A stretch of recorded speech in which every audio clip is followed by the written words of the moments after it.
Welcome to Productive Joy with Dr. Christie, where fun meets action. Well, hi, friends. Welcome to Productive Joy. I have such a fabulous guest with me today. This is one of the most entertaining humans I might know, period. And I know some pretty cool people. But his name is Patrick Briggs, and he changes lives all over the country. He does that through his wit, charm, and absolute brilliance, as well as some of his life lessons that he's willing to share. So, Patrick, thank you for being on the show today. I am so honored that you agreed to be a guest. It's an honor to be asked. Thank you. So, Patrick, I know better than to think that people are just going to listen for the sake of listening. So we have to convince them that you are somebody they need to hear from. So why don't you tell us a little bit about you that might make people keep listening? So, hey, everybody. And I was going to say good morning, but people can watch this anytime. So, hello, everyone. My name is Patrick Briggs. I have the privilege and honor of working with an organization that supports students through supporting teachers. And the reason why I'm passionate about this is because you're looking at somebody who's made it to almost 60 who was not supposed to. Just statistically speaking, there are a lot of ways my life could have gone. And what I know is great people actually controlled and played with the trajectory of the rest of my life. I can think of points in my life where I could have gone left or right, and left would not have been, it wouldn't have been good. Right actually put me on a path that I don't think they're a coincidence. I think there are people who intervened at certain times, knowingly or unknowingly. There are people, I said, there's somebody who prayed for me that I did not even know about. And there are people that I found out later that they say, I prayed for you. And I know that made a huge difference in a right turn that I made.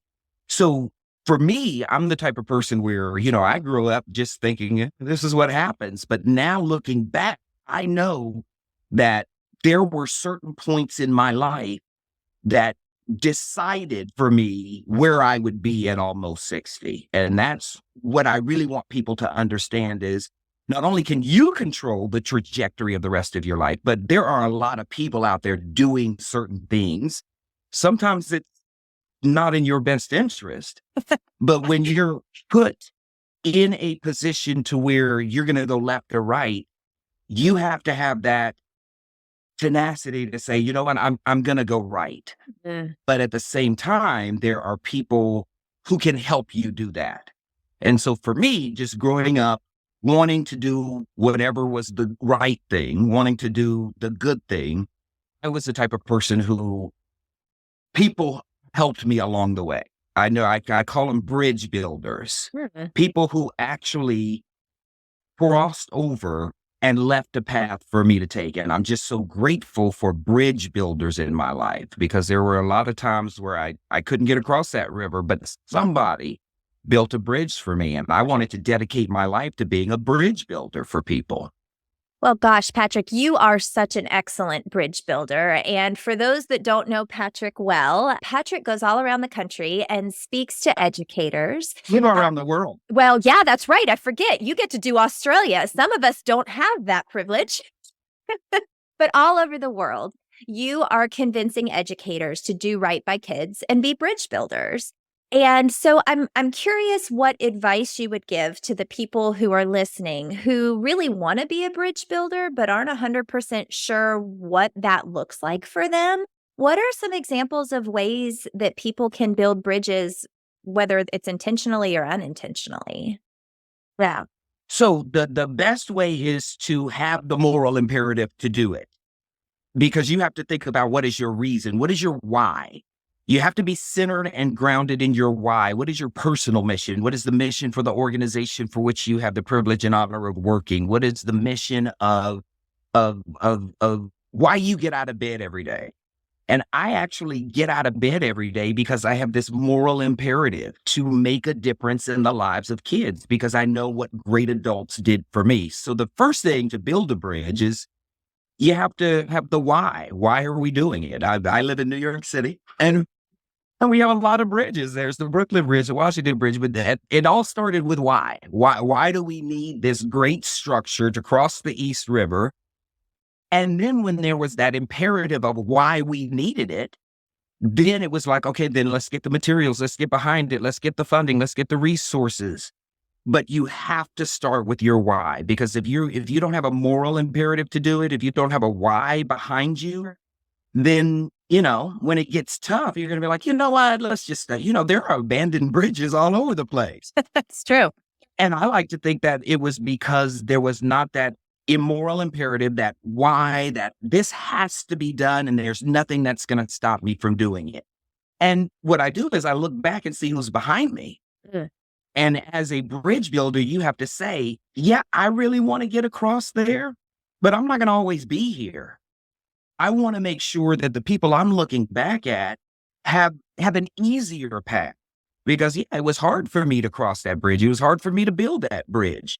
But I want people 100 years from now to look back and say, wow, this is a great bridge. And I never thought about it. And I walk across it all the time. And it is okay that they don't know that somebody put a lot of blood, sweat, tears, resources into building that bridge so that they could cross it without thinking about it. I'm Black.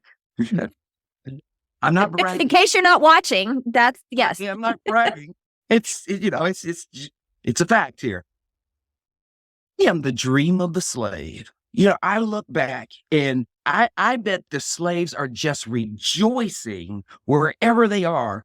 They would never look. This is somebody 400 years later that is on a plane going to Australia to train 1,000 people who are going to sit and listen to him.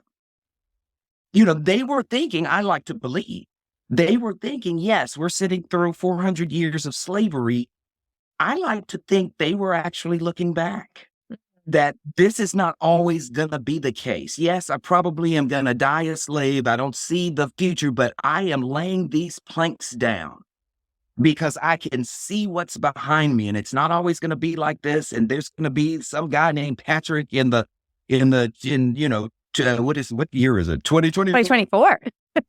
In 2024, who's going to walk across a bridge to Germany and train teachers in the Department of Education.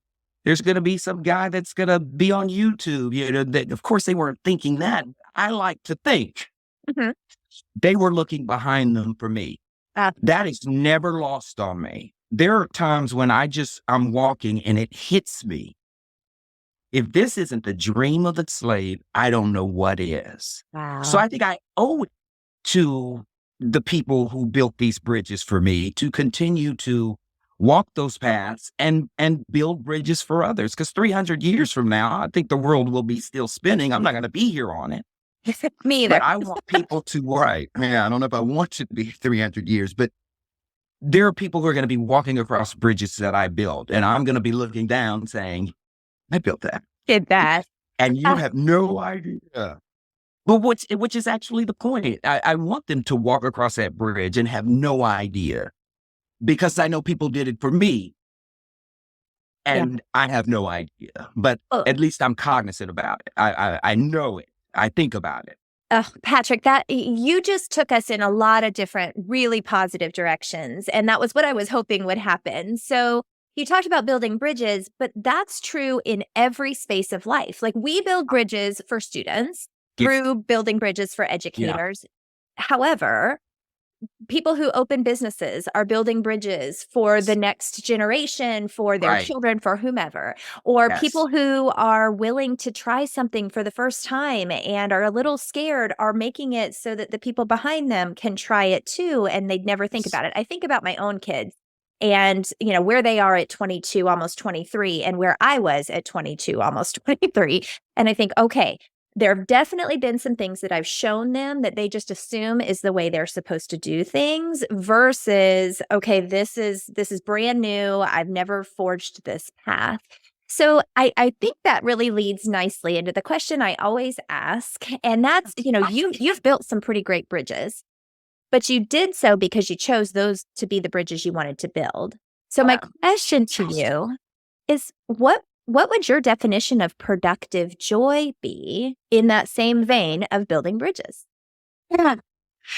And building bridges for me is productive joy. So for me, it's all in that first word because, joy is different for different people. I'm an and. It's productive. You have to produce it. I know a lot of people who are waiting on somebody else to make them happy. I know a lot of people who are waiting for somebody else to produce joy for them, or I should be happy. I should have this, almost entitlement. For me, nobody owes you joy. So at what point are you going to say, what, if it is to be, it's up to me. So for me, productive joy means you have to produce it. What are those things? For me, I grew up in Texas. I lived in Texas most of my life. There were times I wasn't happy. I was happy at the job, but wasn't happy where I was living, or I was happy where I was living. I wasn't happy with this. And finally it hit me, Patrick, what are you waiting on? Sure. You have to produce this joy. I would come to New York City because it was my happy spot. It made me joyful. I would produce a week in New York City and go see plays and walk the park and do all of this. And I'm like, gosh, I would love to live there. But who am I waiting on? Was somebody else going to say, Patrick, yeah, let's get you in a bar. Who's going to do all that for you? Some people have that in their lives, but, most don't. I had to produce that. I had to say, okay, I want to live in New York City. It makes me happy every time I'm there. I'm actually a different person here. Yeah. I want to be there. I had to produce that. I had to say, you have to find an apartment. You have to find a job. If you want to be happy, you've got to produce that. And so I want people to understand, quit waiting for Superman because they are not coming. You have to produce it. Now, the good thing is there are people who built bridges. Yeah. People have been here. There's 9 million of us here. People have been here before. It can be done. People always say, well, I could never live in New York, or I couldn't move, or it's too expensive. Somehow we all do it. Yeah. No, we don't all make 7-figure salaries here in New York. We do it. Somehow school teachers do it. Somehow people who drive a bus, somehow we do it. And it's because we built the bridge for ourselves and other people built bridges for us to allow us to come. So for me, the biggest part of productive joy is producing it. You have to make it happen, but ask for help. Ask for people who built the bridges, or, hey, can I get some wood planks from you for some nails? I need some steel. Because I got to build a bridge to go where I'm going to be joyful, where I'm going to be happy. Other people are willing to help you. That's another thing. Other people actually are willing to help you. Yeah. But you have to make it happen. You have to take out that first step. The first step is, I saw New York is eating an elephant to get here. So how do you eat an elephant? The old adage is, one bite at a time. Mm-hmm. I actually had to take the first bite and then, the elephant got smaller. I don't know if that's a good analogy. It's a great analogy. And let me add to your ahead. analogy because of what you just said. So the elephant, you can only eat an elephant one bite at a time, but I've added a second sentence. It's a whole lot easier to eat with friends. Yeah. So there are people, yes, who are willing to help you. Yeah, the people that built your bridges, the people that went before you, the people that you were willing to ask. And I think that's something that you have taught me through a phrase that I'd love for you to share about being Voth. Something that you are really good at is being Voth, but everybody probably doesn't know what that means. So tell us what that means. No, I have a lot of sayings that I actually borrowed from other people, and I give them credit. Voth is mine. But I made it up. I wasn't trying to be cute. It was just an easier way of saying this. So Voth, B as in Victor, OTA, vulnerable. You have to be vulnerable, open, honest, and transparent. Because people want to help you. People want to support you. People want to build bridges for you. People want to be in your life. But you have to say, hey, I need help here. I need to be vulnerable. And it's not a sign of weakness. A lot of people think vulnerability is a sign of weakness. No, you need to be open and honest with people about what you're trying to do. Because if I'm trying to help you, if I'm trying to support you and you're not honest with me, then I'm actually helping you with the wrong thing. That's why I tell people, a good lawyer knows the answer to everything. You're not going to surprise me. Don't lie to me as your lawyer because I can help you. But as soon as we're in court and something comes out that you aren't honest about, don't let that happen in front of the jury. So being vulnerable, open, transparent, and honest about what I'm trying to do. So when I was vulnerable, open, and honest, I'm not happy here. I want to move. I want to go to New York City. This is where I feel like should have been born here. Yeah. But I have to be vulnerable, open, transparent, and honest. And people are going to try to talk you out of it. And no, you can't do that. And no, you can't do that. But when you're vulnerable, open, transparent, and honest, there are people who will see that and have empathy for you and say, you know what, I can help you out here. I can reach out to people, or let me know there's somebody that I want you, or here's the website. So, because think about, how do you find an apartment in New York City? I had no idea. Yeah. But when I was vulnerable, I don't know how to do this. People will say, oh, well, here's the website. This is the website. This is the website people in New York City use. Of course, being in Texas, I had no idea. Sure. And that's all you needed. It's not as hard as you think, but you have to be vulnerable, open, transparent, and honest for people to help you in what you're trying to do. Right. Especially like in work, for example. Once I realize what you're trying to accomplish, then I'm pretty good at helping you accomplish that. But there have been people who haven't been vulnerable, open, transparent, and honest about what they want or what they're trying to achieve. So I've spent years thinking I've been helping you. I've been helping you reach your goals. I've been helping you do certain things. But that's not actually what you wanted. Oh, Patrick, you just said something about it. So powerful. And that's that everybody's target is their own target. And if we don't ask people what their target is first, we are very likely leading them over the wrong bridge. And we're not giving them that focus. So my company that I have called AIM, it stands for Analyze, Improve, Move. But the whole point is to aim at your target. But you got to set the target first. And so what you just said, I know you are a fantastic leader, and this is a podcast to help people become better leaders and become better at what they do. And one of the things that I have noticed about you and I have learned from you is, one, you are Voth. You are never anything other than who you are. You come in your own way. That's to steal a phrase from you. I don't know if you stole that from someone else, but that is a Patrickism. From the church. We say that in church a lot. There you go. Like when somebody gets up to give a speech or a testimony, the pastor always says, come in your own way. I mean, come in your own way. You tell your story.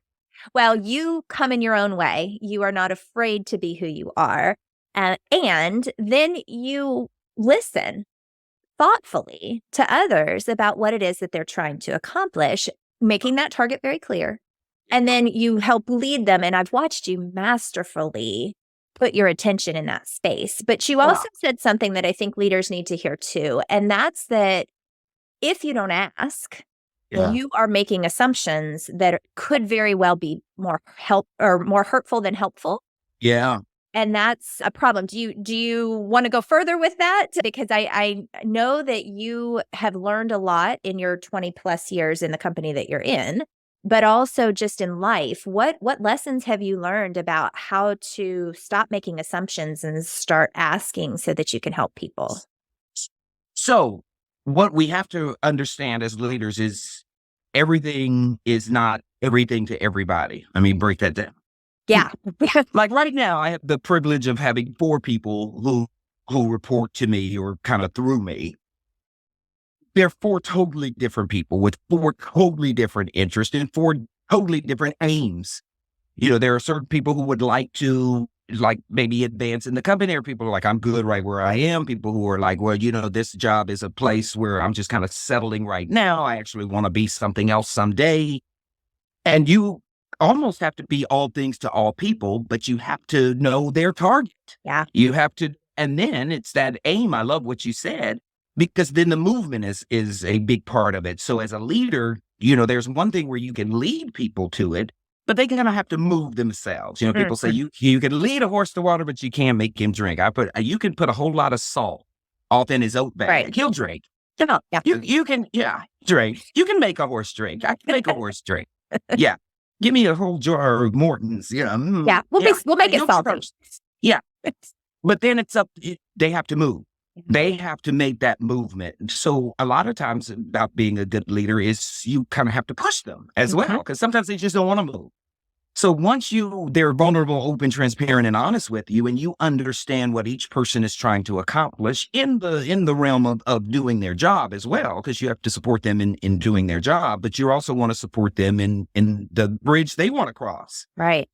So it's about saying, hey, I can support you in that. Here are the moves that we can make together. But when I said moves together, I can't move alone.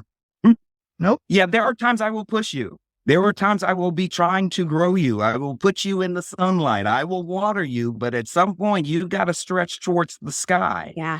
But being both about that, like, I'm here to walk this walk with you. But walking this walk with you means you're walking it with me.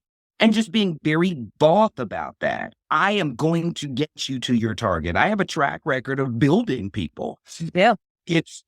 So when I look back, and for me, I actually do that. I look back at the bridge. I'm like, oh, look, she's crossed that same bridge. Look, she's on this team now. Look, but again, and you'd be surprised how much you can get accomplished when you don't care who gets credit. Because there are a lot of bridges that I build, and you got to build bridges with that in mind. Because if it's about getting credit, then you're building bridges for the wrong reason. So there have been a lot of bridges I've built that I don't really care that people know I built them. Yeah. But in terms of leading people to say, hey, there's a bridge over there.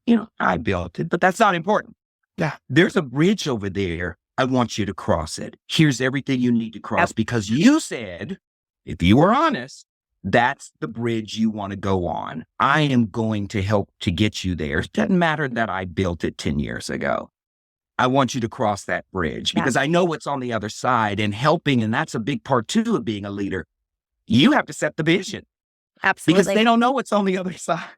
Right. They've never been there. No, I know what's on the other side. I've been there. Like sometimes I built bridge. I know what's over there. So as a great leader, you have to keep that vision of this is what's on the other side and be very articulate often. Because you can't say, I told you it was on the other side. You can't say, well, I told them, like I as a first-year teacher, I used to say, well, how do you know your kids know? Because I told them. It doesn't mean they know. No. So, yeah, helping them aim towards that target, setting the vision and saying, I'm here to walk this walk with you. But going back to productive joy, you kind of have to produce some stuff as well. But I'm here to be with you. I'm going to push you sometimes, but sometimes you got to walk it. Patrick, you have dropped so much wisdom in the last 24 minutes that, I mean, people need to probably listen to this one twice because not only did you talk about building of the bridges and what got you to where you are, and we didn't even get to delve into, choosing the road less traveled and going right instead of left. And because you've done that and you've arrived and you are not almost 60, sir. You are in your 50s. I know. That's a stretch. That's a stretch. But can I say something? Yes. Why I say that? I want you to know why I say that a lot. I never thought I'd be here. I never thought I'd make it. I didn't expect to be alive and healthy and doing well and living in New York City. I just did not expect it. Because circumstances taught you differently? The way I grew up, and I could do the laundry list of single parent and poor and government assistance and all of this. So I never thought I'd make it. So when I say things, and you've seen me say it a lot, I'll say, I'm 60. Cocoa butter is why you're going to look this good at 60. That is my way of saying to the universe and to the ancestors, I made it. You'll see me in trainings a lot say, this is my 34th year now that's true. This is 34 years. This is my 34th year as a teacher. And I'm not really bragging. I'm actually paying homage to the ancestors to say, thank you so much. I can't even imagine what it was like for you in 1722 in South Carolina. And I can't even imagine that. But I'm almost 60. I've been doing this 34 years. What you did was not in vain. And I'm paying homage to the ancestors. So I love that. I wanted you to know that. So yes, I'll be 55 this year. Well, and right. So I adore you for so many different reasons. I don't think I've ever had a conversation with you where I didn't learn something, whether it's that you chose to teach me or that you just by nature are crafting people into better humans. That is something that you do really, really masterfully. And I know it's because you've practiced and you've, for 34 years, been an educator That is true. who chose to make people better when they leave your presence than they were when Yeah. they came in. And I want to Yeah. say thank you for that because you are just exceptional. But I have some rapid fire questions for you. Are you ready? Oh, yeah. I know. Rapid fire. Here we go. Okay. Question number 1. What is your definition of fun? Fun. Whatever makes you smile. What makes you smile? For example, I was in a group of high school educators yesterday, and I was doing claps and you're incredible, like the Hulk. And half of the high school math teachers rolling their eyes. I'm never going to do this in my class. But you know what they were doing? They were smiling and laughing. Fun. Anything that makes you smile and makes you happy. And life's too short to be unhappy. Smile, people. Except fun. And do you. Sometimes it's okay to be selfish. And sometimes, for me, being fun is sometimes I feel guilty because I'm being selfish. Anything that makes you smile or happy. I love it. Love it. Okay. How do you know that you're showing up as your authentic self? Well, a lot of times I say, you do you, and I'm going to do me. For me, it's too hard not to be authentic. It takes energy. Amen. It takes energy and effort to be somebody else. It's way too hard. I've done that for years. I have spent years being somebody else or hiding parts of my identity. That takes time and effort. And here's the kicker to that. If you're hiding something then you're actually lying about it, then you spend a lot of energy trying not to get found out or trying to be caught. So accurate. It's too exhausting, people. You have to be you. So how do I know I'm showing up as my authentic self? Is that I am very raw. Everybody knows me. You and everybody in our organization knows this is Patrick. This is who he's with. This is what he does. There's no secret. So people are, did you know Patrick? Everybody in the organization is going to say, yeah, that's not a secret. Yeah. Because it takes too much energy. So I know I'm showing up as my authentic self because everybody else is like, oh, yeah, we're very clear on who Patrick is. And that is about the most accurate answer you could give. And it took all 47 of my years to learn that it's okay for me to be me. And I might not be everybody's favorite flavor, but I am the right flavor for the right people at the right time. And that's okay. All right. Patrick, how do you channel your best self on your worst days? It's choice. Say For more. me, it's a choice. Attitude is everything, and it's a choice. There are times when I am hot and bothered. I choose, and it's hard, but it can be done. I choose to show up for others or for everybody else or even for me. So for me, how do I show up well on a bad day? It's a choice. I have to think about the joy. I have to think about why. Go back to you because it's easier to do when you have a why, when you have a moral imperative. So this is a bad day or this is a hot mess. For me, when I consider my why of why I'm doing this, then I choose joy or I choose to show up well because you could also choose to show up horrible. You could choose. It's a choice. And that's hard for people to understand. He made me mad. I'm like, ooh, he has that much power to control your emotions. So it's things like that. When I say, well, he made me mad, that means she has the power to control how I feel. I said, oh, no. I'm not giving up that much power. So I'm going to choose not to allow somebody to have that much power that they can turn a switch and say, Patrick's mad. You can't have that power. So I choose understanding that I'm in control here. Yeah. All right, Patrick, last question. Yes.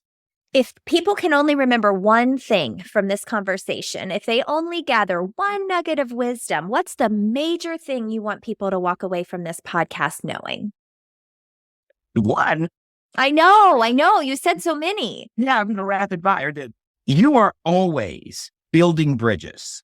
You are always building bridges. You don't ever think about it. I actually do. You are always building bridges. So the thing I want you to take away from this is, what bridges are you building, for whom, and why? Because I'm in a grocery store and I'm watching an interaction between a child and an adult, and it's not going well. And I'm thinking, you are building a bridge for this kid. This is a bridge this kid is about to cross, and it's going to be a life lesson that 30 years from now, he's going to treat somebody like this. Oh. Because you are building this bridge for him that he just crossed, and you're not aware of it. So I see people my age or adults who make really bad choices. I can trace it back to certain incidents or the way people talk to you or the way you grew up. People who treat people badly or were treated badly. Yeah. Those are bridges, in my opinion. I see that as, don't build that bridge for that kid, because once he crosses it, at some point, he's going to be an adult and he's going to pull other people across that bridge. Don't do it. Yeah. Oh, I love that. What a great way for people to remember you is that we are building bridges all the time. We just need to be thoughtful about which ones we really want to have people cross with us. Yeah, you never know who's watching you. And somebody watched me cross that bridge, and am I okay that I built that bridge and other people are walking across And it? here we go. Yeah, because we create those patterns, don't we? All right, last thing. People are going to fall in love with you, and they're going to want to know how to get in touch with you. So how might somebody learn more about Patrick Briggs? Where could they go to learn more about you? So the best for me, I'm almost 60. So, so I don't do all the Instagrams and the Facebooks. I mean, I actually do, but the best for me is Twitter, X. I just love it because I grow professionally. I follow a lot of people that I admire on Twitter. So P. Briggs, first initial, last name, 728, which happens to be my birthday. It's the best thing I could come up with. P. Briggs 728 on Twitter or X is the best place to follow me, because I tweet every day and I'm tweeting stuff that's important to me, and they're bridges I'm hoping people will cross. Love it. Well, Patrick, thank you again for your energy, for your time, for your brilliance, and the fact that you're not hiding your light under a bushel, but you are instead letting it shine for the world to see. So, ladies and gentlemen, thank you for spending some time with us today. I hope that this episode of Productive Joy is teaching you a little something about turning fun into action.